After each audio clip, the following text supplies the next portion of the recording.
आज हम डिटर्मिनेंट्स का एकदम शॉर्ट ट्रिक निकालना सीखेंगे, ठीक है। तो पहले मैं बता देता हूँ कि वो ट्रिक क्या है। आपको बस इतना ही याद रखना है कि ये जो वी शेप है, ये जब आप ऐसे आ रहे होंगे तो वो होगा पॉजिटिव, और जब आप ऐसे जा रहे होंगे तो वहाँ आपको लेना है नेगेटिव। बस आपको इतना ही याद रखना है। डिटर्मिनेंट्स का 3/3 बेसिकली वही, मतलब उसी में हमें कैलकुलेशन करना होता है। जैसे 2/2 में क्या होता है कि मान लीजिए आपको इसको कैलकुलेट करना है, इसका डिटर्मिनेंट, तो आप डायरेक्ट कर लेंगे 14 - 15 विच इज़ -1। तो ये तो एकदम आसान होता है, पर 3/3 में थोड़ा हमें साइन वाइन देखना पड़ता है, वो करना पड़ता है। तो जिन्हें वो करना अच्छा नहीं लगता है या फिर जो एकदम जल्दी आंसर पाना चाहते हैं, उनके लिए है ये डिटर्मिनेंट्स, ठीक है। तो चलिए स्टार्ट करते हैं। देखिए, मान लीजिए कि आपका क्वेश्चन है 2 3 1 5 4 1 5 0 7। इसका आपको डिटर्मिनेंट्स निकालना है, ठीक है।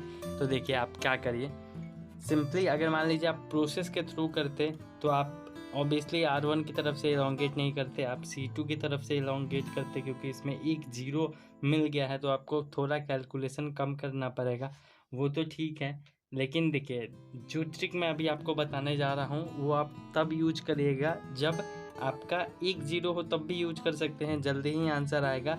या फिर कोई भी जीरो ना हो, चलिए मान लीजिए मैं यहाँ पे 3 ले लेता हूँ, तो इस पूरे मतलब डिटर्मिनेंट्स आपको इसका निकालना है, इसमें कहीं भी जीरो नहीं है, तभी आप ये ट्रिक अच्छे से यूज करिएगा। या फिर एक जीरो है तो यूज करिएगा। मान लीजिए 2 जीरो है, यहाँ पे 3 नहीं होके यहाँ और यहाँ पे जीरो ही है, तो आपको ट्रिक से जल्दी तो ऐसे ही आंसर मिल जाएगा कि आप यहाँ C1 की तरफ से इलोंगेट कर दीजिए, तो ये गया 3 - 4 विच इज़ -1, और 5 मल्टीप्लाइड बाई -1 तो -5 आ गया आपको इस डिटर्मिनेंट का वैल्यू। तो देखिए आप ये कब यूज करिएगा ये भी मैंने आपको बता दिया।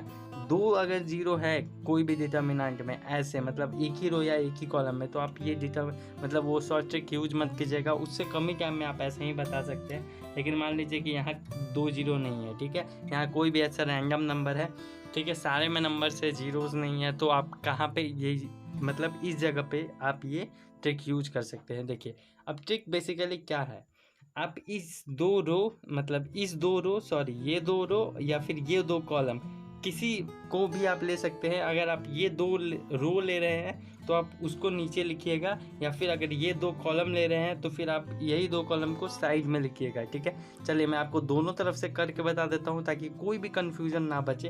देखिए मान लीजिए ये C1 और C2 को मैं पहले ऐसे लिख देता हूँ, तो ये हो जाएगा 2 5 5, फिर हो जाएगा आपका 3 4 3, ठीक है। अब आप डायगोनल बना लीजिए। देखिए तो ये हो गया आपका एक डायगोनल, ये हो गया आपका दूसरा डायगोनल, और ये हो गया आपका तीसरा डायगोनल। ये 3 डायगोनल होगा, ठीक है, यही 3 डायगोनल बनेगा आपका। उसके बाद देखिए ये तो मैंने आपको वी शेप बताया था कि इधर वाला आप पॉजिटिव लेंगे और इधर वाला आप नेगेटिव लेंगे, ये बात मैंने आपको बताया था। तो देखिए अभी इधर वाला चल रहा है तो हम पॉजिटिव ही लेंगे, ठीक है। तो ये सबको मल्टीप्लाई करके आपको ऐड करना है, ठीक है। तो देखिए मल्टीप्लाई कीजिए, 5 4 जा 22 जा 40 प्लस 5 3 जा 15 टाइम्स 1 इज 15 प्लस 5 3 जा 15 टाइम्स 1 इज 15। तो इधर वाला हमने सारा प्लस में ले लिया, इधर वाला मतलब जो भी इधर था वो सारा को हमने प्लस में ले लिया। मतलब देखिए आप वी शेप को गौर से देखिए, ये होता है वी शेप, तो इधर से जो भी आया है देखिए इधर वाला उसको हमने प्लस में ले लिया, और इधर जो भी जाएगा उसको हम माइनस में लेंगे, ठीक है। तो चलिए अब इधर वाले को हम माइनस में लेंगे, तो इधर से हम जितना भी मल्टीप्लाई करके लिखेंगे तो माइनस में लिखेंगे, या फिर आप ऐसे भी लिख सकते हैं। ये हो गया, आप 1 टाइम माइनस लिख लीजिए और ब्रैकेट में लिख लीजिए। आप ऐसा सोच सकते हैं कि जितना भी माइनस वाला टर्म था उसमें से हमने माइनस कॉमन ले लिया है, ठीक है।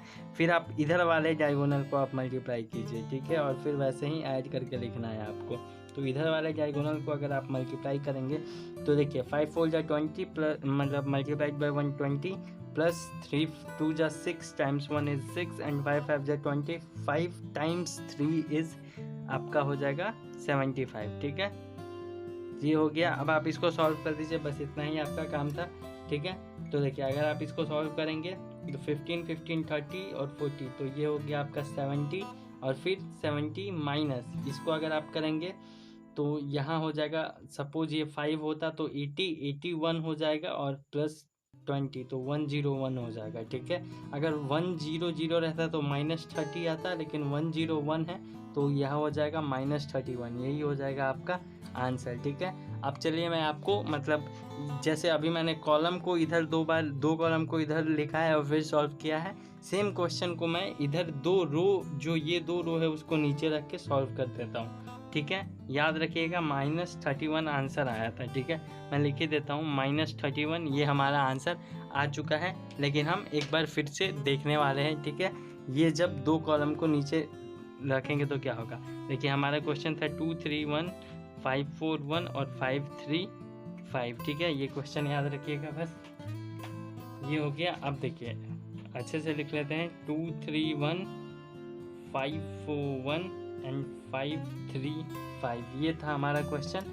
अब इस 2 रो को एक बार फिर से लिख लेते हैं नीचे, तो 2 3 1 और 5 4 1। देखिए इसमें भी वही काम होगा, वी वाला आप इधर से आएंगे तो पॉजिटिव और उधर जाएंगे तो नेगेटिव। ठीक है, तो आप पहले ऐसे बना लीजिए, इधर से आने वाला जितना भी डायगोनल है ऑब्वियसली 3 ही बनेगा। ठीक है, अब आप ऐसे बना चुके हैं, अब आप इसको मल्टीप्लाई कीजिए, तो 5 4 जा 20, 2 जा 40 प्लस 5 3 जा 15, 1 जा 15 प्लस 5 3 जा 15, 1 जा 15, तो ये हो गया आपका। फिर माइनस टाइम्स माइनस एक ही बार आपने लिख दिया, फिर आप इधर से डायगोनल बना लीजिए, तो डायगोनल आपका 3 बनेगा ऐसे ही। तो देखिए 5 4 जा 20 मल्टीप्लाइड बाई 1 तो 20 होगा, 3 2 जा 6 टाइम्स 1 प्लस 6 ही होगा, और 5 5 जा 25 टाइम्स 3 तो आपका प्लस 75 ही आएगा। अब आप इसको वही आ गया सेम जो आपका लास्ट टाइम आया था, अब आप इसको ऐड कर लीजिए, तो 15 15 30 और 40, तो ये हो जाएगा आपका 70 माइनस, ये देखिए ये 26 है, मान लीजिए 25 और 75 100 और प्लस 1 तो 101, सेम उतना ही आ गया, तो ये आपका हो जाएगा 31 माइनस में। ठीक है, तो देखिए सेम उतना ही आंसर आ गया, तो आप इसे ऐसे आराम से कर सकते हैं। ठीक है, तो होप आज का वीडियो आपको अच्छा लगा होगा। मैंने आपको ये भी बता दिया कि ये यूज कहाँ करना है, जब डिटर्मिनेंट्स में आपका एक भी जगह जीरो ना हो या फिर एक जगह जीरो हो तब भी आप यूज कर सकते हैं। अगर 2 जगह जीरो है तो ऑब्वियसली आप मतलब इलोंगेशन मेथड से चले जाइए,